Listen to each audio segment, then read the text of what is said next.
አልማዝ በኃይሉን ከርታ ጉር ሰራቸው። አልማዝ የማያዳግም ትልቅ ታሪክ ሰራች። አቶ በኃይሉ እንግዲህ ለአልማዝ እሰጥሻለሁ ያላትን ገንዘብ የታባች አላቅልሽም ብሎ ሲከዳትም እንግዲህ ለሰላምዬ ድንገት መታ ሁሉንም እውነታ ዘከዘከችው። አልማዝን ከፊት ለፊቷ ስታያት ሰላምዬ የመጨረሻ በድንጋጤ ሴት ጥልትል ደረሰች። ይህንን ያስተዋለችው ብሌን ተከፍታና አዝና ሰላምንና አቶ በኃይሉን መመልከት ጀመረች። ሰላም ያየችው አልማዝን ሳይሆን መንፈስ አምጥቶ ከፊቷ ዱቅ ያረጋት ያክል ተሰምቷት በድንጋጤ ደርቃ ቀረች። አልማዝ ቪጅሊ ከፊቴ ገድየሽ የለም ወይ ብትልም ግን ደግሞ እኔ የእውነት አልማዝ ነኝ፣ አንቺ ንጹሕና ምስኪን ሴት ነሽ። ነገር ግን ይሄ የተረገመ ወንድምሽ አረመኔው የሚሰራው ስራ መጥፎ ነው አለቻት። በኃይሉ እንግዲህ አልማዝን እሰጥሻለሁ ያለውን ገንዘብ አልሰጥሽም ሲላትም እሷም ደግሞ ለጊዜው እሽ ብላ ተደብቃ መታ በኃይሉ ከሰላም ጋር በቆመበት እንግዲህ ጉዱን ዘከዘከችው። ይህንን የሰማችው ብሌን የመጨረሻ ልቧ ተሰበረ። እንዴት ይሄ ሊሆን ይችላል ስትልም ቃልም ቢሆን ልጅሽ አይደለችም፣ ሲቀጥል ይህ አረመኔ ወንድምሽ እውነተኛ ልጅሽ ማን እንደሆነች ግልጹን በቅርብ ነግርሻለሁ። ስለዚህ እኔን በገንዘብ ገዝቶ አምጥቶ ህይወቴንም አሳልፎ አስገድሎኝ ነበረ። ስለዚህ አሁንም በድጋሚ ሙተሻል፣ ከዚህ ውጪ እና ሰላምን እያስፈራራል ንብረቷን እንቀማለን በማለትም እሱና ቃል ተስማምተው ወደ ክፍለ ሀገር በመኪና ወሰዱኝ። ከወሰዱኝ በኋላ ገንዘቤን ስላቸው ከዱኝ። ስለዚህ ወይ ከእውነት አልሆንኩኝ ወይ ደግሞ አርፌ አልተቀመጥኩ፣ እውነታውን ተናግሬ የመጣውን እቀበላለሁ በማለትም ለሰላምዬ ዘከዘከችው ሁሉንም እውነታ። ሰላም ውድና የተከበራችሁ የስኬት ሚዲያ ቤተሰቦች እንዴት ናችሁ? ላይ ሰላማችሁ ይብዛልኝ። ለዚህ ቻናል አዲስ ሲሆናችሁ ሰብስክራይብ እያደረጋችሁ ቪዲዮውን እስከ መጨረሻው ተከታተሉ። በጉጉት ስንጠብቀው የነበረው አደራ ቀጣይ ፓርት ይዘን መጥተናል። እንግዲህ ሰላምዬ ነፃ መውጣቷን ይፋ አልማዝ አረጋገጠችላት። አልማዝን እንግዲህ አቶ በኃይሉና ቃል የምትፈልገውን ገንዘብ ወይም ደግሞ እንሰጥሻለን ብለው ቃል የገቡላትን ገንዘብ ክፍለ ሀገር ወስደው ከጣሏት በኋላም ገደል ግቢ በማለት አቶ በኃይሉ ምንም ገንዘብ ሳይሰጣት ወደ ሰላምዬ ሲመለስ የመጨረሻ አልማዝ ስለተናደደች ቀጥታ ማንንም ሳያትና ለማንም ሰው ሳትናገር እየሮጠች በመምጣትም የአቶ በኃይሉን ሚስጥር ዝክ አድርጋ ለሰላምዬ ተናገረች። ሰላምዬ አሁን ማን ጥላቷ ማን ወዳጇ መሆኑን ጠንቅቃም አወቀች። አረ እባክሽ ቀንም ሌትም ሂጅሊ ከፊቴ፣ አውቃለሁ ገድዬሻለሁ፣ ወንጀለኛ ነኝ እያለች ነበረ አልማዝን ከፊት ለፊቷ ስታያት ሰላም። አልማዝ ደግሞ እባክሽ አንቺ አልገደልሽኝም አለቻት። ምን አለች? በዚህን ሰዓት ብሌን ምንድን ነው የምታወሩት ስትልም ይኸውልሽ ብሌን አሁን ሰላም ከቀልባ አይደለችም፣ እኔን ገድያታለሁ እያለች ትልቅ ጭንቀት ውስጥ ናት። ግን ደግሞ እሷ አልገደለችኝም፣ ይሄው በህይወት አለሁ አለቻት። ምን ማለት ነው አለች ብሌን። ይኸውልሽ ብሌን እንግዲህ ዳግም ባመጣው እውነት ተደብቆ አይቀርምና እውነቱን አውጥቶ ለሰላምዬ ሲነግራት እኔ በገንዘብ ተገዝቼ መጥቼ ላንቺ እናት መሆን እንደቻልኩኝ ሲነግራትም ሰላም እኔን ስትተናነቀኝ ወደኩኝ፣ የጠረጴዛው ጫፍ ጭንቅላቴን ሲመታኝ ራሴን ስቼ ወድቄ ነበር። እናም በዚህን ሰዓት ሞታለች ብለው እናቶ ኃይሉ ከቃል ክላስ አስገብተው ነበረ። በዛን ሰዓት በገባውበት ሰዓት የተፈጠረው ነገር ለብዙ ሰዓታት ቆይቼ ነበር። እናም ሰላም ከአንቺ ጋር በተኛችበት ሰዓት የሰማሽው ጩኸት የቃል የሰማችሁት እውነታ ነው። ለምን ብትይ እኔ ሞታለች ሬሳ ሽታው እንዳይረብሽ በማለትም ሽቶ ሊቀቡ መተው ሁለቱ እኔ ሰንቀሳቅሽ ስነሳ ደንግጣ በጩኸት ቀወጠችው። ስለዚህ እውነታው ይሄ ነው።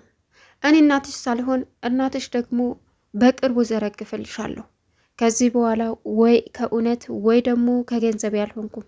አቶ በኃይሉ መጨረሻ ላይ ሰላምን ሰው ገለሻል እያለ ለማስፈራራት እየሞከረ ተመካክሮ እያስፈራራ ያላትን ንብረት በሙሉ በራሱ ስም ሊያደርግ እየሆነ እንዳለ እኔን አግባቡኝ።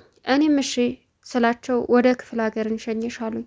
አልሄድም ለምን ስላቸውም ገንዘብ እንሰጥሻለን ሲሉኝም ያንን ገንዘብ እሺ ብዬ ተስማማ።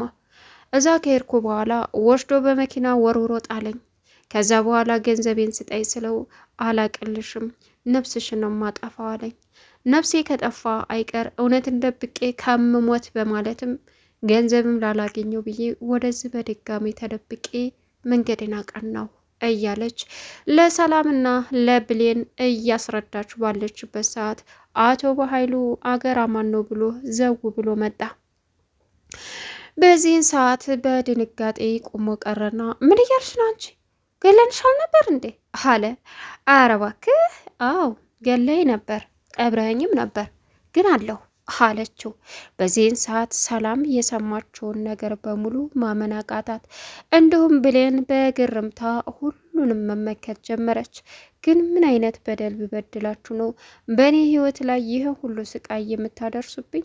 አለች ብሌን በርህራሄ አይን እያየቻቸው። ዝም በይ እባክሽ ድቃላ አላት። በዚህን ሰዓት ሰላም ድቃላ አንተ ነህ፣ ከኔ ዘር አልተወለድክም፣ የመጨረሻ አረመኔ፣ እንዴት እህትህ ላይ እንደዚህ ታደርጋለህ?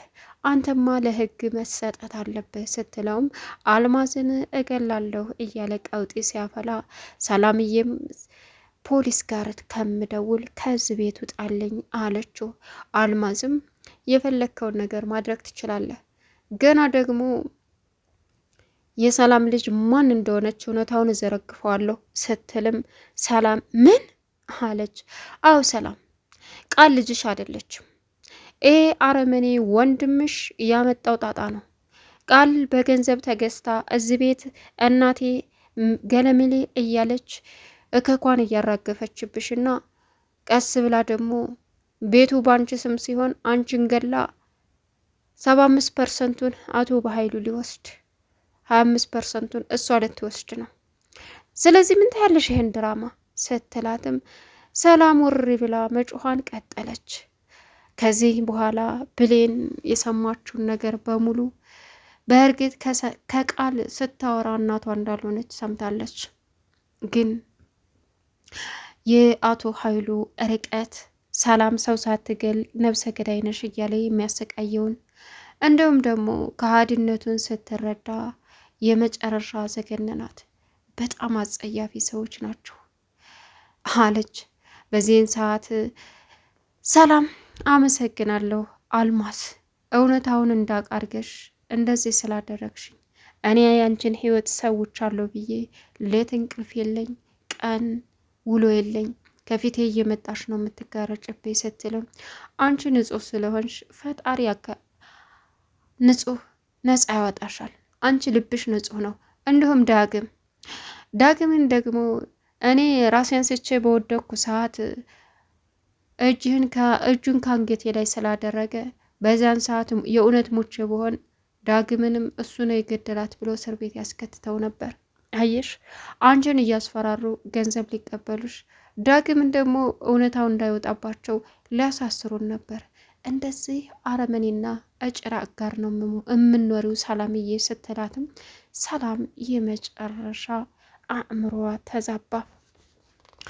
ብሌን እንግዲህ እኔ እዚህ ቤት አንድ ቀንም አላድርም ስትልም ማንም አይነካሽም ብሌን፣ እናንተ ንጹህ ናችሁ። አቶ በኃይሉ ደግሞ በቅርቡ የእጁንና የስራውን ማግኘት አለበት።